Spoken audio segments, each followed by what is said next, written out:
Today I'm just going to talk to you about the non-biblical references, the reasons that do not fit with, that are not a part of Scripture, why it supports polygamy. Right?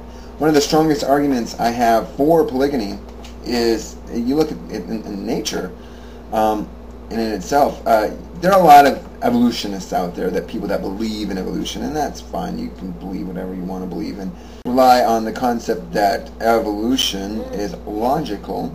Survival of the fittest, I guess it is. The more reproductive potential you have, the more fit you would be for survival. Now, let's just, for instance, say that we have one woman on a deserted island, and there are 5 men on that island with her. In a year, how many kids can you have? Well, you can only have one. If you have, let's say, one man, and there be 5 women on that deserted island, then you have, in a year, how many kids can you have? Well, technically, you can have 5, and if any of them have twins, they can have 6, 7, 8, 9, 10, 11, depending. Triplets, probably some of them would die, but the point is, you multiply the effectiveness of your breeding when a man has more than one wife. And I'm going to tell you something. Women, they reap more benefits in a polygamist society than they do in a monogamous society. One woman can go and marry the best guy. I've heard so many single women talk about this. All the good men are taken, and all the married men are the good men, right? In a polygamist society, all the women would get with the good man, and all the guys that suck would not have anybody. The Bible was, marriage was marriage. They didn't have single marriage, and they didn't have plural marriage. It was just marriage. Ironically, there is a double standard. If a woman sleeps with a man, the husband can divorce her, and that comes out of Scripture. But if a man sleeps with another woman, he ends up married to her, so. But anyway, in a monogamous society, however, they have to compromise on who they want to be with and why they want to be with. It's like, what other options do I have? I ended up with this guy, and I really wanted something better, but I mean, every man only gets one wife, and so all the good ones are taken, so I have to settle for this? You know, it's like, I don't really think that's quite fair. You know, men in a polygamous society really suffer because you have to be an extraordinary male in order to have more than one wife. In a polygamous society, a woman can marry any man she wants to, whether they're married or not.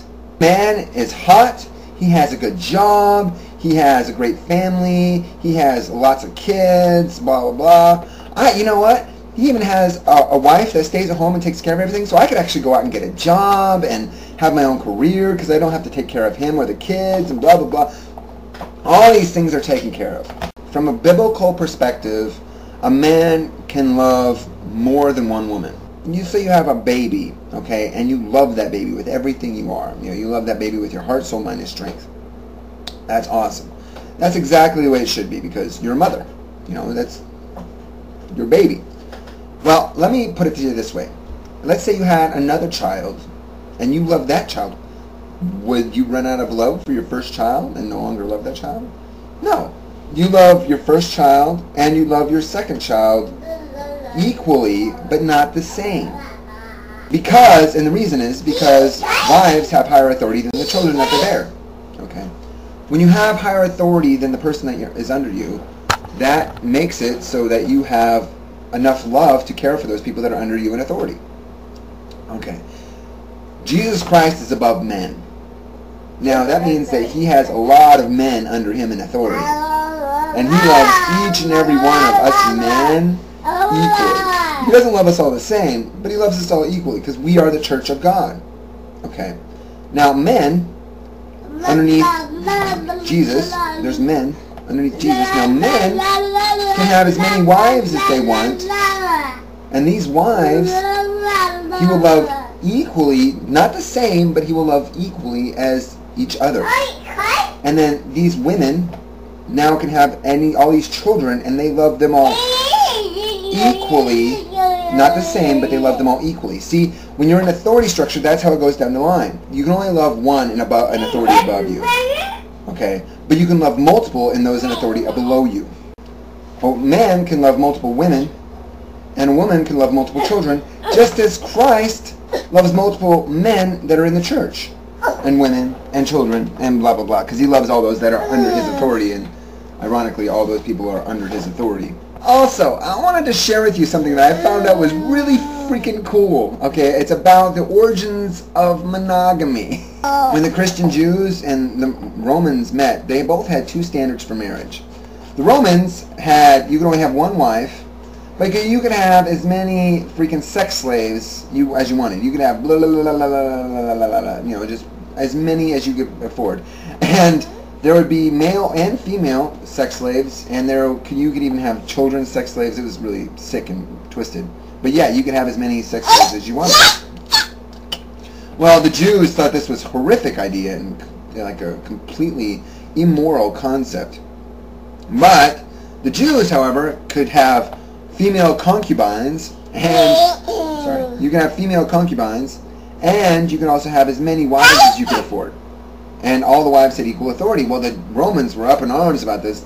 Women having equal authority? No. There's one woman in authority, and all the other women are basically slaves to them. So basically what happened was they decided to compromise. So the Romans said that the Jews could only have one wife.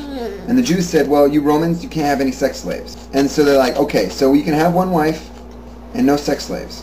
So there was how monogamy was born. The polygamist movement, it just went into hiding. You know, everybody that wanted to be a polygamist ended up becoming a serial monogamist, and that means that they would have sex with one woman, and then they would leave that woman, and then meet another woman and sleep with her, and then leave that woman and sleep with her, and a new woman, and a new woman, and a new woman. And so there would be broken home, just a trail of broken homes leading all the way up to this guy. How is that godly? You know, and this is because the men would fall in love with more than one woman. You know, in a polygamous society, that man has to take care of every woman that he sleeps with. He has to be the man. He has to take care of every woman that he sleeps with, and he's married to them. Okay, you're freaking me out, kiddo. Okay, you want this? Here. Play with that. Don't open it. Anyway, I'll talk to y'all later. Peace out. Bye.